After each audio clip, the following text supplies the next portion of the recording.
America के राष्ट्रपति Donald Trump ने इस वक्त पूरी दुनिया को पागल कर रखा है। अगर जेलेंस्की डिक्टेटर है तो फिर डोनाल्ड ट्रंप क्या है? वो सत्ता में आने के बाद से और भारी जीत हासिल करने के बाद से उनका जो मानसिक संतुलन है मुझे तो बिगड़ता हुआ दिखाई पड़ता है। डोनाल्ड ट्रंप को ना तो अंतर्राष्ट्रीय राजनीति की कोई समझ है और ना ही उनके पीछे कोई उनके सोचने के पीछे कोई एक साइंटिफिक थिंकिंग है। कि सपना दिखाने के पीछे डिक्टेटर्स जो है अपने अंदर की जो दमित वासना होती है उसको पूरा करने की कोशिश करते हैं। अब जो बातें उन्होंने कही हैं वो तथ्यों के परे है, वो इतिहास के परे है, वो सच्चाई से कोसों दूर है। डोनाल्ड ट्रंप जो है अब अपनी खींच निकाल रहे हैं और मोदी को ट्रंप ने अपने सामने बैठा के सुना दिया और बिल्कुल कुछ लोग तो कह रहे हैं कि हड़का दिया। अगर डोनाल्ड ट्रंप जिस तरीके से काम करें, अगर करते रहेंगे तो वाकई में दुनिया पूरी तरीके से बदल जाएगी। दुनिया का वर्ल्ड ऑर्डर न केवल बदलेगा बल्कि तो मुझे लगता है तहस नहस हो जाएगा।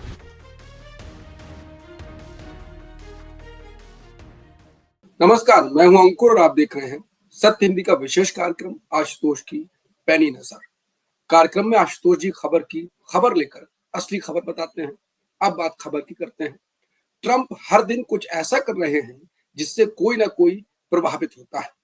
जो अमेरिका यूक्रेन का मददगार रहा है वो अब यूक्रेन को किनारे खिसका रहा है। ट्रंप ने पहले तो आर्थिक मदद रोकी, फिर रूस के साथ मेज पर यूक्रेन को नहीं बुलाया और सीधे रूस से बात की। जिसके बाद यूक्रेन ने कहा कि यूक्रेन के बारे में बात बिना यूक्रेन की हो रही है और अब ट्रंप ने सीधे यूक्रेन के राष्ट्रपति वोलोदिमीर जेलेंस्की को निशाने पर ले लिया। करीब 3 साल पहले रूस के आक्रमण का विरोध करने की जेलेंस्की की कोशिश के लिए अमेरिकी संसद में खड़े होकर उनकी तारीफ की थी, लेकिन अब राष्ट्रपति ट्रंप ने यूक्रेन के राष्ट्रपति जेलेंस्की को तानाशाह करार दे दिया है और उन पर भ्रष्टाचार के आरोप लगा दिए हैं। ये भी कहा कि जेलेंस्की विदेशी मदद की मलाईदार व्यवस्था को जारी रखना चाहते हैं। इससे एक दिन पहले ट्रंप ने युद्ध शुरू करने के लिए रूस को नहीं बल्कि यूक्रेन को दोषी ठहरा दिया था और अब ट्रंप ने कहा है कि जेलेंस्की को जल्दी कदम उठाना चाहिए, नहीं तो उनका देश नहीं बचेगा। पहले मैं ट्रंप ने जेलेंस्की को लेकर क्या कहा है वो बताता हूं, फिर उसके बाद आशुतोष जी से बात करूंगा, इस विषय पर चर्चा करूंगा। ट्रंप ने कहा जेलेंस्की के बारे में, सोचिए, एक मामूली सफल कॉमेडियन वोलोदिमीर जेलेंस्की ने अमेरिका को $350 बिलियन खर्च करने के लिए मना लिया। एक ऐसे युद्ध में जो जीता नहीं जा सकता, जिसे कभी शुरू ही नहीं होना चाहिए था, लेकिन एक ऐसा युद्ध जिसे वो अमेरिका और ट्रंप के बिना कभी भी समाप्त नहीं कर सकते। अगर अमेरिका और ट्रंप ना होते तो जेलेंस्की भी कभी इसे सुलझा पाएंगे। अमेरिका ने यूरोप की तुलना में 200 अरब अमेरिकी डॉलर अधिक खर्च किए हैं, लेकिन हमें कोई रिटर्न मिलने वाला नहीं है।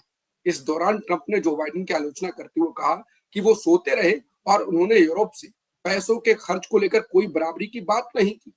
इस दौरान ट्रंप ने जेलेंस्की पर धन का गलत प्रबंधन करने और चुनाव कराने में फेल रहने का आरोप लगाया। उन्होंने दावा किया कि यूक्रेन को भेजे गए धन का आधा हिस्सा। इतना ही नहीं, ट्रंप ने जेलेंस्की को बाइडेन के साथ बाजी की तरह खेलने वाला बताया। साथ ही चेतावनी देते हुए ट्रंप ने कहा कि यूक्रेन एक राष्ट्र के रूप में जीवित नहीं रह सकता है। ट्रंप ने जोर देकर कहा कि केवल एक प्रशासन ही रूस के साथ शांति वार्ता सफलतापूर्वक करा सकता है, ट्रंप प्रशासन। उन्होंने कहा कि वो यूक्रेन का समर्थन करते हैं, लेकिन जेलेंस्की के खराब नेतृत्व के कारण देश तबाह हो गया है और अनगिनत अनावश्यक मौतें हुई हैं। ट्रंप ने कहा कि हम रूस के साथ युद्ध को समाप्त करने के लिए सफलतापूर्वक बातचीत कर रहे हैं, ऐसा कुछ जिसे सब मानते हैं कि केवल ट्रंप और ट्रंप प्रशासन ही कर सकता है। ट्रंप ने जेलेंस्की को बिना चुनावों वाला तानाशाह करार दिया। अब आशुतोष जी से बात करते हैं। सर, ट्रंप अचानक से रूस के साथ बातचीत कर रहे हैं, यूक्रेन की मदद भी बंद कर रहे हैं, सिक्योरिटीज गारंटी भी, ऐसा अचानक से क्यों करने लगे हम? देखिए अंकुर, मुझे लगता है कि अमेरिका के राष्ट्रपति डोनाल्ड ट्रंप ने इस वक्त पूरी दुनिया को पागल कर रखा है। रोज ऐसे ऐसे बयान वो दे रहे हैं जो लोगों की समझ के परे है, जो सामान्य नागरिक के लिए समझना मुश्किल हो पा रहा है कि आखिर डोनाल्ड ट्रंप चाहते क्या हैं, वो क्यों इस तरीके के अनर्गल बातें कर रहे हैं। वो ऐसी बातें कर रहे हैं जो अविश्वसनीय है। वो ऐसी बातें कर रहे हैं जिस पर सहसा यकीन नहीं होता कि एक दुनिया की सुपर पावर का एक राष्ट्रपति एक ऐसा भी हो सकता है। आपको याद होगा कि सबसे पहले उन्होंने क्या कहा था? उन्होंने कहा था कि ग्रीनलैंड को हम खरीद लेंगे डेनमार्क से। फिर उन्होंने क्या कहा? उन्होंने कहा कि कनाडा के जो प्रधानमंत्री हैं वो अमेरिका के 51 में जो है वो गवर्नर बन जाए। तो तमाम तरीके के ऐसे बातें कर रहे हैं जो बिल्कुल लोगों के समझ के परे है कि आखिर हो क्या रहा है, क्या डोनाल्ड ट्रंप का दिमाग सही भी है या सही नहीं। अब जो बातें उन्होंने कही हैं वो तथ्यों के परे है, वो इतिहास के परे है, वो सच्चाई से कोसों दूर है। और न्यूयॉर्क टाइम्स ने तो बाकायदा एक लेख उस पर लिखा है और लेख में ये कहा है कि सारी बातें झूठ है। हकीकत क्या है? हकीकत यह कि वो कह रहे हैं कि जेलेंस्की ने युद्ध शुरू किया, जब जबकि युद्ध जो शुरू किया है वो रूस ने शुरू किया है। जबरदस्ती रूस ने यूक्रेन को कब्जा करने की बात की है और इसलिए उन्होंने यूक्रेन पे हमला किया था, क्योंकि उस वक्त ये बात चल रही थी कि यूक्रेन नाटो संघ का अध्यक्ष का सदस्य बन सकता है। उसको ये बात पुतिन को बिल्कुल पसंद नहीं थी। उनको लगा कि यूरोप और अमेरिका जो है वो रूस की एकदम सीमा पे आ जाएगा। तो ये असली कारण था जिस कारण की वजह से पुतिन ने एक तरफा लड़ाई का ऐलान किया था और यूक्रेन पर हमला किया था। अब अगर कोई ये कहे कि यूक्रेन ने रूस पर हमला किया है तो ये बिल्कुल तथ्यों के परे है, ये बिल्कुल अनोखी बात है, एकदम मतलब हास्यास्पद बात है जिस पर यकीन नहीं किया जा सकता। दूसरा, वो कह रहे हैं कि जेलेंस्की जो है वो डिक्टेटर है। अगर जेलेंस्की डिक्टेटर है तो फिर डोनाल्ड ट्रंप क्या है? ये भी अपने आप में सवाल होना चाहिए। और हकीकत क्या है? हकीकत यह है कि जेलेंस्की बाकायदा चुनाव में हिस्सा लेकर आए हैं, भारी मतों से जीत कर आए हैं। और उनके पहले जो लोग यूक्रेन में थे, राष्ट्रपति थे, उनके बारे में कहा जाता था कि दरअसल वो रूस परस्त हैं, वो पुतिन परस्त हैं और वो रूस के कहने पे चलते हैं। तो ये बात सच है कि जेलेंस्की राजनीति में आने के पहले कॉमेडियन थे और बहुत लोकप्रिय कॉमेडियन थे। और आज की तारीख में भी जेलेंस्की युद्ध के बावजूद भी वो यूक्रेन में काफी पॉपुलर हैं। उनकी अप्रूवल रेटिंग जो है वो खुद डोनाल्ड ट्रंप की अमेरिका में जो अप्रूवल रेटिंग है उससे कहीं ज्यादा है। और सबसे बड़ी बात यह कि अमेरिका खुद ये कह चुका है कि रसिया ने यूक्रेन के ऊपर हमला किया जब जो बाइडेन राष्ट्रपति थे। यही कारण था कि रूस के हमले को नाकाम करने के लिए अमेरिका के नेतृत्व में सारे नाटो देशों ने, सारे यूरोपियन देशों ने एक यूक्रेन की मदद करने का फैसला किया और लगातार यूक्रेन को वो पैसे दे रहे थे, यूक्रेन को डॉलर दे रहे थे, यूक्रेन की आर्थिक मदद कर रहे थे, यूक्रेन को हथियार सप्लाई कर रहे थे, यूक्रेन के सैन्य मदद कर रहे थे। तो जो अमेरिका खुद ये कह रहा था कि रूस हमलावर है, रूस ने हमला किया है, वो अब अमेरिका के राष्ट्रपति कह रहे नहीं, ये तो यूक्रेन हमलावर है। तो ये सारी बातें बहुत ही मतलब एक ऐसी बातें जिस पर यकीन ही नहीं किया जा सकता कि इतनी बड़ी कुर्सी में बैठा हुआ आदमी इस तरीके की बातें क्यों और कैसे कर, किस लिए कर रहा है, उनके पीछे की मंशा क्या है। ये तो जो आपने बातें कही उसमें नैतिक बातें भी थी कि ऐसा हुआ और ऐसा, वो जेलेंस्की को तानाशाह कह रहे हैं, पहले अमेरिका समर्थन करता था और अब ऐसा ट्रंप कह रहे हैं, कुछ इसमें फैक्ट्स भी थे और नैतिक बातें भी थी। अब ट्रंप ऐसा कर क्यों रहे हैं? इसमें खेल क्या हो सकता है? रूस के पास जा रहे हैं, जेलेंस्की को सुना रहे हैं, आर्थिक मदद बंद कर रहे हैं, और क्या इसमें कुछ कहीं ना कहीं चीन का कोई एंगल भी है? देखिए, इसमें अंकुर मुझे लगता है कि तीन बातें हो सकती है। पहली बात तो ये हो सकती है कि डोनाल्ड ट्रंप जो है वो सत्ता में आने के बाद से और भारी जीत हासिल करने के बाद से उनका जो मानसिक संतुलन है मुझे तो बिगड़ता हुआ दिखाई पड़ता है। अन्यथा कोई राष्ट्रपति के पद पर बैठा हुआ व्यक्ति इस तरीके की बातें कर कैसे सकता है जो बिल्कुल झूठी हो, जो जिसका सच्चाई से कोई लेना देना नहीं है। दूसरी बात, मुझे लगता है कि वो जब अमेरिका के राष्ट्रपति का चुनाव लड़ रहे थे तो उन्होंने कहा था कि जिस दिन राष्ट्रपति बनेंगे 24 घंटे के अंदर वहां का जो युद्ध है वो खत्म हो जाएगा। अब युद्ध को खत्म करने की कोशिश कर रहे हैं, रूस से भी बातचीत करने की कोशिश कर रहे हैं, रूस से बात भी उन्होंने की है, उन्होंने एक टीम भी बना दी है, उन्होंने जेलेंस्की से भी बात करने की कोशिश की और उनको ये बात समझ में आ गई है कि दरअसल इस युद्ध को खत्म करना उतना आसान काम नहीं होगा। तो उसके बाद वो इस तरीके की बातें कर सकते हैं। तीसरी बात यह है कि हमेशा से पुतिन को बारे में कहा जाता था कि वो जो डोनाल्ड ट्रंप के अच्छे दोस्त हैं, उनके ऊपर यह आरोप भी लगा था कि 2000 पहले जब पहले टर्म में वो राष्ट्रपति बने थे तो उस चुनाव प्रचार में हिलरी क्लिंटन के खिलाफ डोनाल्ड ट्रंप की मदद पुतिन और उनके जो साइबर एक्सपर्ट्स थे उन्होंने उनकी मदद करने की कोशिश की, ऐसा आरोप उनके ऊपर लगा था और बाद में इस पूरे मसले की जांच पड़ताल भी की गई थी। और ये माना जाता है कि पुतिन को डोनाल्ड ट्रंप पसंद करते हैं, पसंद इन द सेंस करते हैं क्योंकि उनको लगता है कि एक बहुत ही पावरफुल आदमी है, वो डिसाइसिव आदमी है और वो उसने रूस के अंदर एक स्टेबिलिटी लाने का काम किया है। तो ये तीन बड़े कारण हो सकते हैं जिनकी वजह से इस तरीके की बयानबाजी कर रहे हैं। लेकिन मेरा अपना साफ तौर पर मानना यह है कि डोनाल्ड ट्रंप जो है अब अपनी खींच निकाल रहे हैं। उनको लगता है कि वो अमेरिका के राष्ट्रपति हैं, वो जब कोई बात कहें तो उनकी बात को हर व्यक्ति को मानना चाहिए। लेकिन जेलेंस्की का साफ तौर पे कहना है कि जिस तरीके से रूस से अमेरिका बातचीत कर रहा है, जिस तरीके से पूरे मामले का हल निकालने की कोशिश की जा रही है, उसमें यूक्रेन की कोई भागीदारी नहीं। और बिना यूक्रेन की भागीदारी के, बिना यूक्रेन के सहमति के, बिना वहां के राष्ट्रपति के सहमति के, बिना वहां के लोगों के सहमति के कैसे युद्ध का हल निकल सकता है और कैसे यूक्रेन उन शर्तों को मान सकता है जो दरअसल पुतिन के माध्यम से डोनाल्ड ट्रंप रास्ता निकालने की कोशिश कर रहे हैं। तो ये वो सारी बातें हैं जो बिल्कुल अनर्गल हैं और जिसका सच्चाई से कोई लेना देना नहीं है। ये लग रहा है कि ट्रंप खींच निकाल रहे हैं, बातें अनर्गल है। ट्रंप, आपको नहीं लगता कि अमेरिका फर्स्ट पर वो चल रहे हैं? वो नहीं चाहते कि हम यूक्रेन को इतनी मदद दें, इतने बिलियन डॉलर मदद दें, और हम अपना फोकस वो चाइना पे रखना चाहते हैं कि अपने संसाधन यहाँ से बचाएं और चाइना पे फोकस रखना चाहते हैं। रूस के साथ भी बातचीत करना चाहते हैं, राजदूत पे वापस से कर्मचारियों को लाना चाहते हैं, और तो उनका ध्यान कहीं दूसरा है, अनर्गल नहीं है। अगर अमेरिका फर्स्ट है तो पहली बार कोई राष्ट्रपति अमेरिका फर्स्ट की बात कर रहा है, वो हर देश को सुना रहा है। नहीं, देखिए, मुझे लगता है कि उनके उनके सोचने का कोई एक सिस्टमेटिक तरीका नहीं है, उसके पीछे कोई साइंटिफिक थिंकिंग नहीं है। वो एक सोच विचार करके कोई बातें नहीं कर रहे हो, कभी कुछ बातें करते हैं, कभी कुछ बातें करते हैं, कभी कुछ और बातें करने लगते हैं। जैसे कि अमेरिका के पहले के राष्ट्रपति थे, उनके बारे में कहा जाता था कि वो सुविचारित तरीके से वहाँ फैसले होते हैं, लंबे चौड़े सोच विचार के बाद फैसले किए जाते हैं, और उसके बाद उसमें कंसिस्टेंसी होती है। उसमें जब कोई पॉलिसी डिसीजन लिया जाता है तो लॉन्ग टर्म पर्सपेक्टिव के साथ लिया जाता है। अब अगर कोई अमेरिका राष्ट्रपति ये कहे कि मुझे तो ग्रीनलैंड खरीदना है और डेनमार्क क्यों नहीं बेचेगा, हम तो अपने आदमी भेज रहे हैं और वहां जाके वो डेनमार्क को खरीद लेंगे।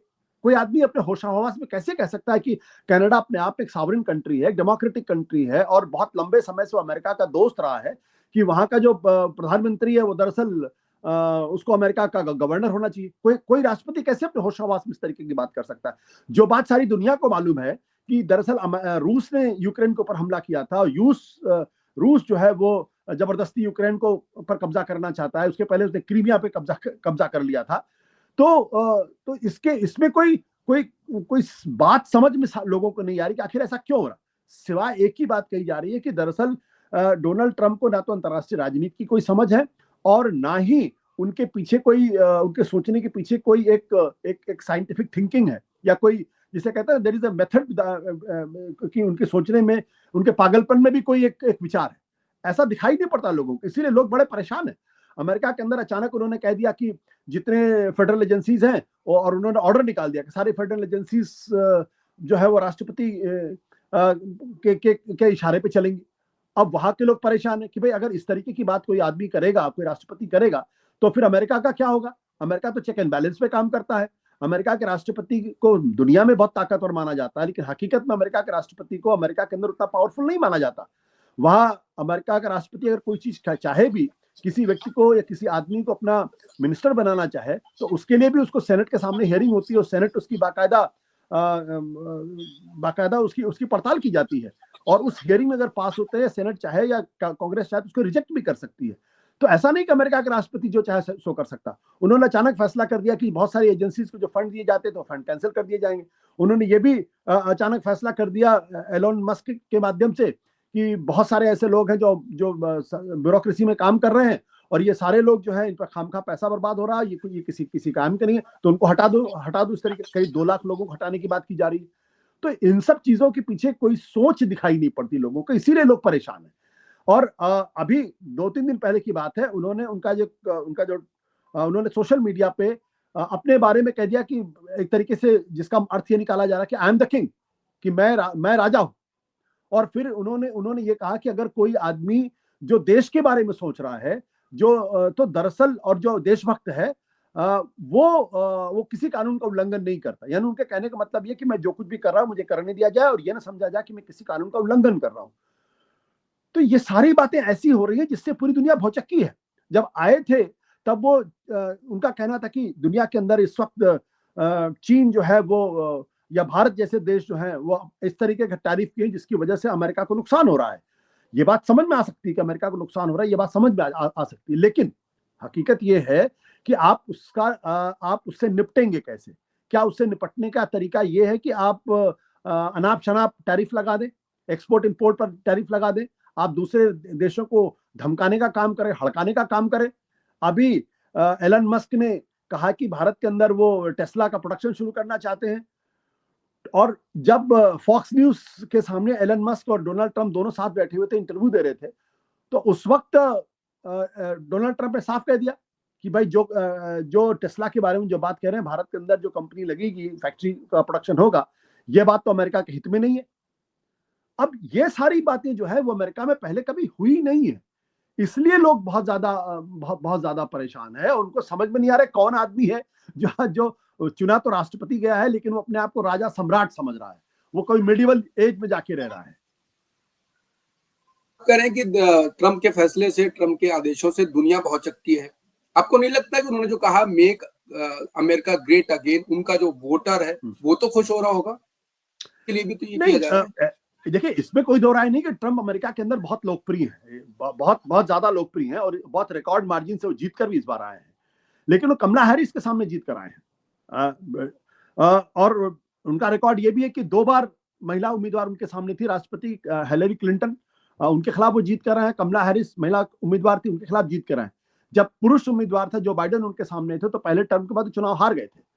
ये बात आपकी बिल्कुल सच है कि अमेरिका के एक बहुत बड़ा वर्ग ऐसा है जो आज डोनाल्ड ट्रंप के साथ खड़ा हुआ है, और उसको लगता है कि डोनाल्ड ट्रंप अमेरिका को एक बार फिर से महान बना सकते हैं। अमेरिका वैसे भी एक महान देश है, अब उसको इससे ज्यादा कितना महान बनाएंगे, ये बात समझ में नहीं आती। आज भी उसकी अमेरिका की जो इकोनॉमी है वो $28 ट्रिलियन इकोनॉमी है, जो चाइना की इकोनॉमी जो है वो $18 ट्रिलियन इकोनॉमी है। तो चाइना और अमेरिका के बीच में बहुत ज्यादा फर्क है आज की तारीख में। दुनिया के अंदर आज भी अमेरिका का डंका बचता है, और अमेरिका की बात को मना कर पाना किसी भी देश के बूते की बात नहीं है। तो अब इससे ज्यादा कितना महान बनाएंगे? दरअसल ये इस तरीके के स्लोगन्स दुनिया के नक्शे पर कुछ फांसीवादी नेता, कुछ जो बहुत ही डिक्टेटोरियल टेंडेंसी के नेता होते हैं, वो इस तरीके के नारे देते हैं। वो नारे लोगों को पसंद आते हैं, और लोगों को लगता है कि देश के अंदर सब कुछ गड़बड़ हो रहा है, सब कुछ बकवास हो रहा है, और उसको सुधार करने की जरूरत है, और ये सपना दिखाते हैं। दरअसल ये सपना दिखाने के पीछे डिक्टेटर्स जो है अपने अंदर की जो दमित वासना होती है उसको पूरा करने की कोशिश करते हैं, और एक बड़ा तबका होता है जो उनकी बातों में यकीन भी कर लेता है। तो मेक अमेरिका ग्रेट अगेन का जो नारा है वो इसी तरीके का नारा है। उसके पीछे कोई सुविचारित कोई विचारधारा नहीं है, कोई आइडियोलॉजी नहीं है। वो एक आदमी के सनक की उपज है, एक तरीके से अगर आप कह सकते हैं, और उस सनक के साथ बहुत सारे लोग जुड़ गए हैं, करोड़ों लोग जुड़ गए अमेरिका के अंदर, ये भी एक सच्चाई है। तो दुर्भाग्य की बात यह है कि इसका मतलब यह है कि जो डेमोक्रेट्स थे या जो लिबरल वर्ल्ड ऑर्डर था, उससे लोगों का मोह भंग बड़े पैमाने पर हुआ है। इसलिए लोग दक्षिणपंथी नेताओं के साथ जा रहे हैं, दक्षिणपंथी पार्टियों के साथ जा रहे हैं, और ये एक जिसे कहते हैं कि इंटरिम पीरियड भी हो सकता है, एक अंतरिम काल भी हो सकता है। कभी कभी ऐसी स्थितियां पैदा होती हैं जब किसी का किसी से मोह भंग होता है तो रिबाउंड में कहीं किसी और के पास चला जाता है। तो ये संभव है, लेकिन इसका यह मतलब नहीं है कि डोनाल्ड ट्रंप अमेरिका को वाकई में एक महान देश बनाना चाहते हैं। वो दरअसल अपनी इच्छाओं की पूर्ति करना चाहते हैं, अपनी महत्वाकांक्षाओं के बल पे वो अमेरिका के ऊपर राज करना चाहते हैं, और लोगों को एक तरीके से बेवकूफ बनाने का काम कर रहे हैं। आपने जो कुछ शब्दों का इस्तेमाल किया, उस शब्दों से मुझे मोदी जी भी याद आए, और उन्होंने फिर जो मोदी जी को कहा, और उन्होंने फॉक्स न्यूज को बताया कि इंटरव्यू दिया था जो ट्रंप ने दिया है, और उन्होंने बताया कि मोदी जब सामने बैठे थे तो मोदी जी से उन्होंने क्या कहा, और उन्होंने कहा कि आप तो बहुत हैवी टैक्स लगाते हैं, हम पे टैरिफ लगाते हैं। तो उन्होंने कहा, पूछा कि 36%, तो मस्क ने कहा नहीं, जो उसके आयात पर तो वाहनों कुछ किसी क्या नाम दिया था उसकी, कि 100% तक लगा देते हैं ऑटो आयात पर। उसके बाद फिर ट्रंप ने बताया कि वो मोदी जब सामने बैठे थे तो उन्होंने क्या कहा। उन्होंने कहा, ट्रंप ने, कि हम कहा कि हम यही करने वाले हैं, रेसिप्रोकल, यानी जो आप हमारे साथ करते हैं वही हम आपके साथ करने वाले हैं। आप जो भी चार्ज करेंगे मैं भी चार्ज करूंगा। ट्रंप ने बताया कि मोदी जी इस पे कहने लगे कि नहीं ये मुझे पसंद नहीं है। तो ट्रंप ने कहा कि नहीं हम तो यही करने वाले हैं, जैसा आप हमारे साथ करेंगे वैसे ही करेंगे। तो लोग कह रहे हैं ये भी अमेरिका फर्स्ट की नीति है, और मोदी को ट्रंप ने अपने सामने बैठा के सुना दिया, और बिल्कुल कुछ लोग तो कह रहे हैं कि हड़का दिया। तो आपको नहीं लगता कि ट्रंप ने मोदी जी को सामने बैठा के जो कह दिया एकदम हड़का नहीं हुआ? अब देखिए, वो डोनाल्ड ट्रंप है, वो कुछ भी कर सकते हैं, किसी के खिलाफ भी कुछ भी बोल सकते हैं, उनके बोलने पर तो कोई रोक है नहीं। हो चुकी एक ऐसी कुर्सी पे बैठे हुए जिसपे जिस पर किसी तरीके की कोई टिप्पणी करने के लिए किसी भी राष्ट्राध्यक्ष को या किसी भी जो शासनाध्यक्ष है उसको बहुत सोचना पड़ेगा। जाहिर सी बात है, अमेरिका बहुत पावरफुल कंट्री है, इसमें कोई दो राय नहीं है। उतना पावरफुल कंट्री दुनिया के नक्शे पर शायद ही कभी कभी हुआ, इतिहास में शायद इतना पावरफुल कंट्री कभी नहीं रहा हो, जिसके अंदर इतनी जबरदस्त आर्थिक जिसकी क्षमता है, जिसकी टेक्नोलॉजिकल क्षमता जबरदस्त है, जिसके पास सैन्य क्षमता बहुत जबरदस्त, जो साइंस में बहुत आगे है, तो वो कर सकते हैं ये सब काम। लेकिन भारत को, देश के प्रधानमंत्री नरेंद्र मोदी को अपने देश के हितों की रक्षा करनी होगी। उनको इससे कोई फर्क नहीं पड़ना चाहिए कि डोनाल्ड ट्रंप क्या कह रहे हो क्या नहीं कह रहे। वो काम करना चाहिए जिससे भारत के राष्ट्रीय हित की रक्षा हो, जो और ये भी नजर आए कि भारत अमेरिका के सामने झुकता हुआ दिखाई पड़ रहा है, या डोनाल्ड ट्रंप इतने बड़े हो गए हैं कि वो भारत को नसीहत दे रहे हैं। एक दोस्त नसीहत दे सकता है, एक दोस्त सलाह दे सकता है, लेकिन दोस्त ये नहीं कह सकता कि आप इसी काम को करें, वो डिक्टेट नहीं कर सकता है। तो मुझे लगता है कि नरेंद्र मोदी जी उतने समझदार हैं और उनके कैबिनेट उतनी समझदार है कि वो डोनाल्ड ट्रंप की बातों को एक कान से सुने, दूसरे कान से निकाल दें और वो करें जो दरअसल वो चाहते हैं, जो देश चाहता है, जिसमें देश का हित है। उम्मीद करता हूं कि देश के प्रधानमंत्री उसी रास्ते पर आगे बढ़ेंगे। आखिरी सवाल, ट्रंप जो कर रहे हैं, आपने पूरा विस्तार से बताया कि ट्रंप की ये बातें किस तरीके की हैं। अब जो भी है, ट्रंप राष्ट्रपति हैं, अमेरिका के राष्ट्रपति हैं, वो जो भी करेंगे वो लागू किया जाएगा, कई देशों में लागू होगा, लोग मजबूर हो जाएंगे। अब दुनिया पे क्या असर पड़ने वाला है, दुनिया का क्या नक्शा कदम बदले जाएंगे, क्या उनकी? देखिए, अगर डोनाल्ड ट्रंप जिस तरीके से काम करें, अगर करते रहेंगे तो वाकई में दुनिया पूरी तरीके से बदल जाएगी, इसमें कोई दो राय नहीं। जो पुराना वर्ल्ड ऑर्डर था, जो जिस तरीके से दुनिया चलती थी, उसमें जबरदस्त तरीके से बदलाव आएगा। अब ये बदलाव अच्छे के लिए होगा या बुरे के लिए होगा, ये अभी तो कहना मुश्किल, लेकिन मेरा तो मानना है कि जो कुछ भी वो कर रहे हैं, जिससे वर्ल्ड ऑर्डर बदल रहा है, जिससे दुनिया के अंदर एक डिस्ट्रप्शन आ रहा है, एक अनिश्चितता आ रही है, लोगों के मन में आशंकाएं घटती जा रही हैं, लोगों के समझ में नहीं आ रहा कि आखिर हो क्या रहा है, दुनिया चलेगी कैसे आगे। क्योंकि पहले लोगों की उम्मीद थी कि दुनिया के नक्शे पर कहीं भी कोई संकट आएगा तो अमेरिका एक लीडरशिप पोजीशन लेगा और फिर उसको ठीक करने की कोशिश करेगा, लोगों को समझाने बुझाने का काम करेगा, और अगर नहीं मानेगा तो फिर वो सैनिक क्षमता का इस्तेमाल करेंगे। आज की तारीख में लोग ये बात अमेरिका के बारे में नहीं कह सकते, उन्हें अमेरिका के ऊपर कोई भरोसा बचा नहीं, क्योंकि उनको पता ही नहीं कि वहां के राष्ट्रपति क्या कर रहे हैं, क्या सोच रहे हैं, किस तरीके से आगे बढ़ने की कोशिश कर रहे हैं। तो दुनिया का वर्ल्ड ऑर्डर न केवल बदलेगा बल्कि तो मुझे लगता है तहस नहस हो जाएगा, और एक ऐसी दुनिया सामने आएगी जिसके बारे में हमने आपने कभी सोचा नहीं था। तो ये एक बड़ी खतरनाक स्थिति है, एक बड़ी अनिश्चितता वाली स्थिति है, और इसलिए पूरी दुनिया इस वक्त चिंतित है। यूरोप अलग तरीके से सोच रहा है, एशिया अलग तरीके से सोचने लगा है, चाइना अलग तरीके से सोचने लगा, और सब ये सोचने लगे हैं कि अगर अमेरिका इसी तरीके से चलता रहा तो उन देशों का क्या होगा, वर्ल्ड ऑर्डर कैसे चलेगा, अमेरिका के साथ कैसे रिश्ते रखे जाएंगे, व्यापार कैसे चलेगा। ये बहुत सारे सवाल हैं जो आज की तारीख में लोगों को मथ रहे हैं, और लोग उससे दो चार होने की कोशिश कर रहे हैं। बिल्कुल, जो आशुतोष जी ने सवाल उठाए कि ये सवाल लोगों को मथ रहे हैं, दुनिया को मथ रहे हैं। मोदी जी के बारे में भी बात हुई कि मोदी जी से उन्होंने क्या कहा, अब मोदी जी क्या करेंगे, मोदी जी को क्या करना चाहिए, वो भी देखा जाएगा कि मोदी जी अब क्या करेंगे। जो ट्रंप कहेंगे वही करेंगे, या कुछ उन्होंने नो नो करके ट्रंप ने बताया तो उन्होंने नो नो कहा, तो देखते हैं अब नो नो कहेंगे या यस यस कहेंगे, हमें हाँ मिलाएंगे। अब आज देखने वाली बात होगी, तब तक के लिए देखते हैं क्या होता है।